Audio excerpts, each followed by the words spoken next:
آج ہماری گفتگو ہوگی ان حضرات کے بارے میں، ان اشخاص کے بارے میں جن کے حق میں حضور نبی کریم صلی اللہ علیہ وسلم کی شفاعت قبول ہوگی۔ دیکھیں، اللہ تعالیٰ نے اپنے پیارے حبیب صلی اللہ علیہ وسلم کا تذکرہ کرتے ہوئے ارشاد فرمایا، وَمَا أَرْسَلْنَاكَ إِلَّا رَحْمَةً لِّلْعَالَمِينَ، ہم نے آپ کو جہانوں کے لیے رحمت بنا کر بھیجا ہے۔ آپ علیہ السلام ہر زمانے کے لیے، ہر قوم کے لیے، ہر امت کے لیے رحمت ہیں۔ وہ کیسے رحمت ہیں کہ آپ علیہ السلام انسانیت کے لیے سفارش کریں گے، تو اس وجہ سے آپ علیہ السلام اولین آخرین کے لیے رحمت۔ اور نبی پاک صلی اللہ علیہ وسلم کا ایک بڑا منصب ہے، آپ علیہ السلام کی ایک بڑی صفت ہے کہ آپ علیہ السلام شفیع بنیں گے، اور اللہ تعالیٰ کے دربار میں شفیع بننا یہ کوئی معمولی بات نہیں ہے، کیونکہ اللہ تعالیٰ ارشاد فرماتے ہیں، من ذا الذی یشفع عندہ، کون ہے جو اللہ تعالیٰ کے دربار میں اس کے سامنے کسی کی سفارش کرے؟ کس کو ہمت ہوگی کہ وہ سفارش کرے؟ الا باذنی، ہاں جس کو اس کی اجازت ہوگی، اس کی اجازت سے کوئی کسی کی سفارش تو کرے گا، اپنے سے کسی کو یہ اختیار اور مجال نہیں ہوگی کہ وہ سفارش کرے۔ وَلَا يَمْلِكُ الَّذِينَ يَدْعُونَ مِن دُونِهِ الشَّفَاعَةَ إِلَّا مَنْ شَهِدَ بِالْحَقِّ وَهُمْ يَعْلَمُونَ، کہ جن کو یہ کفار، یہ مشرکین پکارتے ہیں، وہ اللہ تعالیٰ کے سامنے سفارش کی مجال نہیں رکھیں گے، وہ اس چیز کے مالک نہیں ہے، اس چیز کا ان کو اختیار نہیں ہے کہ وہ اللہ کے دربار میں سفارش کریں۔ تو اللہ کے دربار میں کسی کو اپنے سے، ذاتی مرضی سے، ذاتی اختیار سے یہ مجال نہیں ہوگی کہ وہ سفارش کریں، ہاں الا باذنی، جس کو اللہ اجازت دیں گے وہ سفارش کر سکے گا۔ اب اللہ تعالیٰ کی طرف سے سب سے پہلے سفارش کا حق ملے گا کسے؟ تو ہم احادیث سے دیکھتے ہیں کہ نبی پاک صلی اللہ علیہ وسلم کے ارشادات کیا ہیں اور کس کو سب سے پہلے سفارش کا حق ملے گا۔ مشہور حدیث ہے کہ قیامت کے دن جب اولین آخرین ایک میدان میں، میدان محشر میں اللہ تعالیٰ کے دربار میں جمع ہوں گے، اور اللہ تعالیٰ غصے میں ہوں گے، اور انسانیت وہ ابتلا کے اندر پڑی ہوئی ہوگی، تو انسان پریشان ہو کر حضرت آدم علیہ السلام کے پاس، حضرت نوح علیہ السلام کے پاس، حضرت ابراہیم علیہ السلام کے پاس اور مختلف نبیوں کے پاس جائیں گے کہ جی آپ اللہ تعالیٰ سے سفارش کیجئے، درخواست کیجئے کہ اللہ تعالیٰ حساب کتاب شروع فرما دیں، لیکن سارے انبیاء کرام عذر کریں گے اور سفارش نہیں کریں گے۔ آخر میں یہ سارے انسان، ساری انسانیت یا ان کا وفد حضور نبی کریم صلی اللہ علیہ وسلم کی خدمت میں حاضر ہو۔ آپ علیہ السلام سے گزارش کریں کہ آپ اللہ سے سفارش کیجئے کہ اللہ تعالیٰ حساب کتاب شروع فرمائیں، تو نبی پاک صلی اللہ علیہ وسلم ارشاد فرماتے ہیں کہ میں اللہ کے دربار میں جاؤں گا، سجدہ ریز ہو جاؤں گا، اور اللہ تعالیٰ میرے دل پر اپنی وہ تعریف کھولیں گے جو اس سے پہلے کسی پر نہیں کھلی ہو۔ اور اس کے بعد اللہ کسی کے دل پر وہ تعریف نہیں کھولے گا، اور ان کلمات سے میں اللہ کو یاد کروں گا، اللہ کی تعریف کروں گا، اللہ کی رحمت جوش میں آئے گی، تو اللہ تعالیٰ ارشاد فرمائیں گے یا محمد ارفع رأسک سل تعطا واشفع تشفع، اے میرے محمد سر اٹھائیے، آپ جو مانگیے میں عطا کروں گا، آپ جس کی سفارش کریں گے میں اس کی سفارش قبول کروں گا۔ تو سب سے پہلے میدان محشر میں جس کو سفارش کا حق ملے گا وہ خود سرکار دو عالم صلی اللہ علیہ وسلم ہوں، آپ کو سفارش کا حق ملے گا۔ اسی طرح پیارے نبی پاک صلی اللہ علیہ وسلم نے ارشاد فرمایا اوتیت خمسن، مجھے 5 ایسی چیزیں، 5 ایسی صفات عطا فرمائی گئیں کہ مجھ سے پہلے کسی نبی کو وہ نہیں ملی۔ پہلی صفت کہ نصرت بالرعب، میری مدد کی گئی رعب کے ذریعے سے۔ آپ علیہ السلام نے ارشاد فرمایا کہ میرے دشمن پر میرا رعب 1 مہینے کی مسافت کی دوری سے پڑ جاتا ہے۔ ابھی اتنا فاصلہ ہے کہ پیدل اور سوار وہ 1 مہینے میں اس کو طے کریں، اتنی دوری سے ہی میرا رعب میرے دشمنوں کے اوپر پڑ جاتا ہے۔ یہ میری ایک صفت ہے جو مجھ سے پہلے کسی اور نبی کو نہیں ملی۔ دوسری بات ارشاد فرمائی کہ جعلت لی الارض مسجدا وطہورا، کہ اللہ تعالیٰ نے میرے لیے پوری زمین کو ایک تو مسجد بنا دیا، دوسرا وضو کا، پاکی کا ذریعہ بنا دیا۔ اب دیکھیں کہ پہلے جو انبیاء کرام تھے، ان کی امتیں تھیں، ان کی نماز ایسی نہیں تھا کہ جہاں بھی وہ ہوں قبول ہو جائے، خاص جو عبادت گاہ ہے وہاں آنا پڑے گا، وہیں ان کی نماز ہوگی، اس کے علاوہ ان کی نماز قبول نہیں ہوگی۔ لیکن اس امت کی پیارے نبی پاک صلی اللہ علیہ وسلم کی خصوصیت یہ ہے کہ اگر آپ باوضو ہیں اور موٹر وے پر نماز کا وقت آ گیا اور ریسٹ ایریا، سروس ایریا بھی دور ہے، آپ وہیں اپنی گاڑی روک لیں، قبلہ رخ ٹھیک کر کے آپ وہیں کھڑے ہو کر نماز پڑھنا شروع کریں،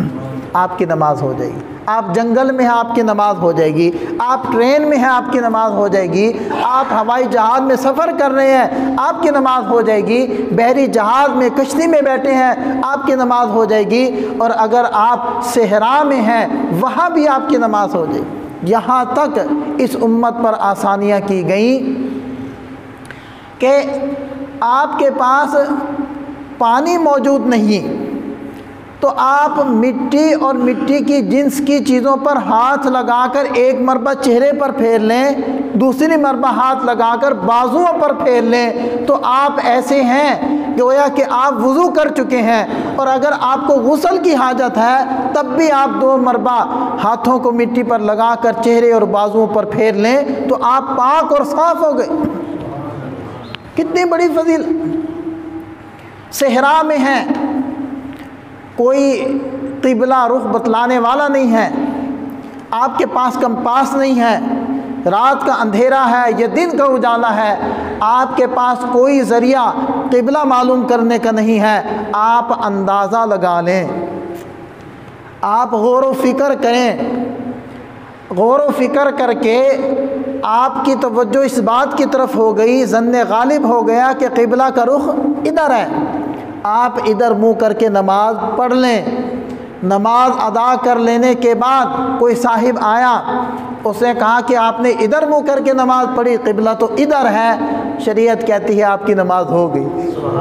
اس کو لوٹانے کی بھی ضرورت۔ یہ پیارے نبی پاک صلی اللہ علیہ وسلم کی برکتیں، خصوصیتیں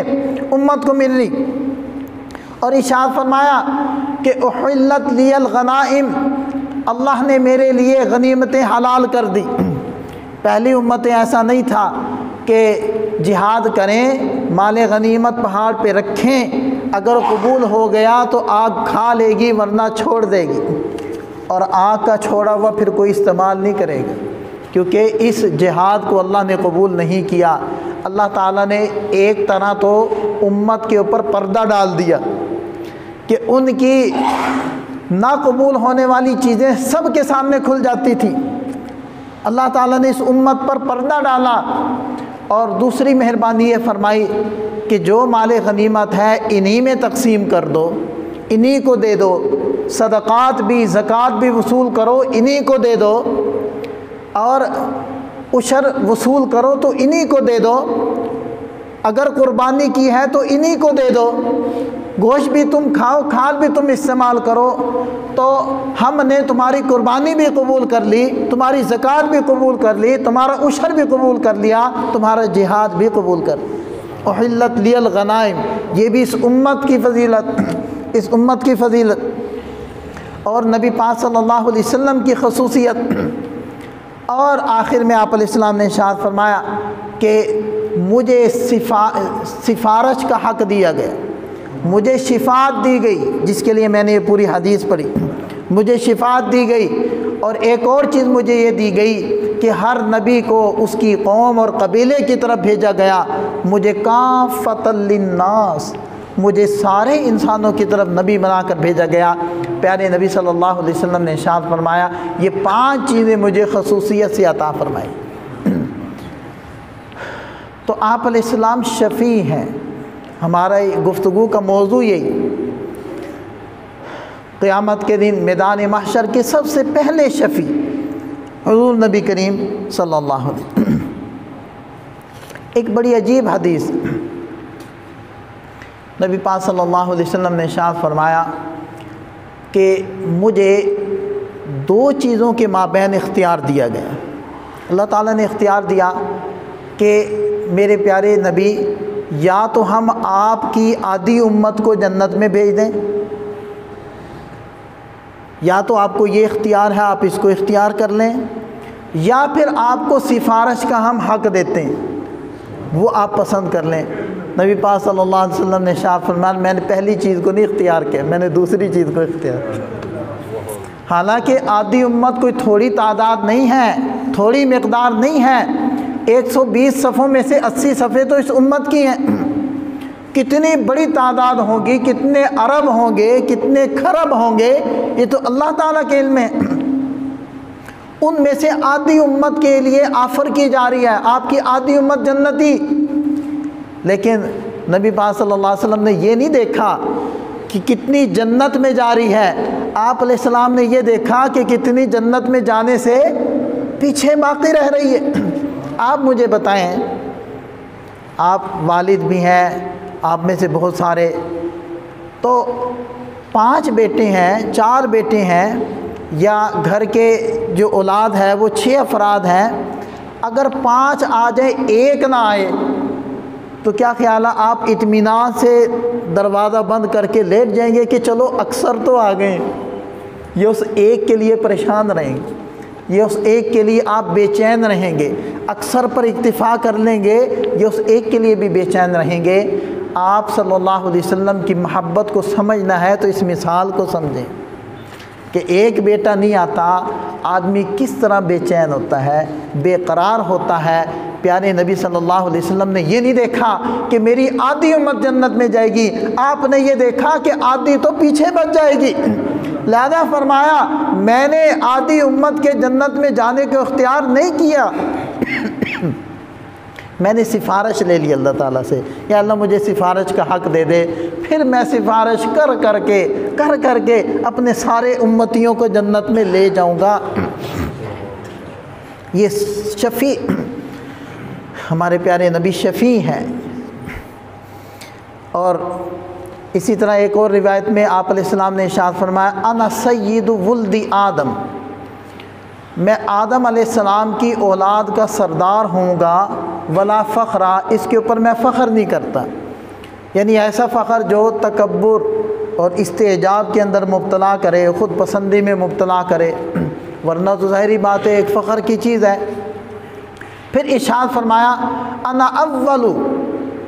من ينشق عنہ القبر، سب سے پہلا میں وہ شخص ہوں گا کہ جس کی قبر سب سے پہلے کھلے گی، اور میں اپنی قبر سے نکلوں گا، انا اول شافعین و اول مشفعین، سب سے پہلے میں سفارش کروں گا اور سب سے پہلے اللہ تعالیٰ میری سفارش کو قبول فرمائیں گے، میری سفارش کے اوپر فیصلہ فرمائیں گے۔ یہ آپ علیہ السلام نے اپنی ایک فضیلت بیان فرمائی۔ ایک اور روایت میں آیا، نبی پاک صلی اللہ علیہ وسلم نے ارشاد فرمایا، اذا کان یوم القیامہ، جب قیامت کا دن ہوگا تو فرمایا کہ انا کنتو، میں امام النبیین، میں نبیوں کا امام ہوں گا اور میں نبیوں کا خطیب بنوں گا، یعنی سب نبی خاموش ہوں گے، بولنے کی اجازت صرف مجھے ملے گی تو میں ان کی طرف سے بات کروں گا۔ اور ارشاد فرمایا، انا صاحب شفاعتہم، ان سارے انسانوں کی شفاعت کا حق جس کو ملے گا وہ میں ہوں گا۔ شفیع، ہمارے پیارے نبی صلی اللہ علیہ وسلم کی ایک صفت کیا ہے کہ آپ علیہ السلام شفیع ہیں، سفارش کریں گے۔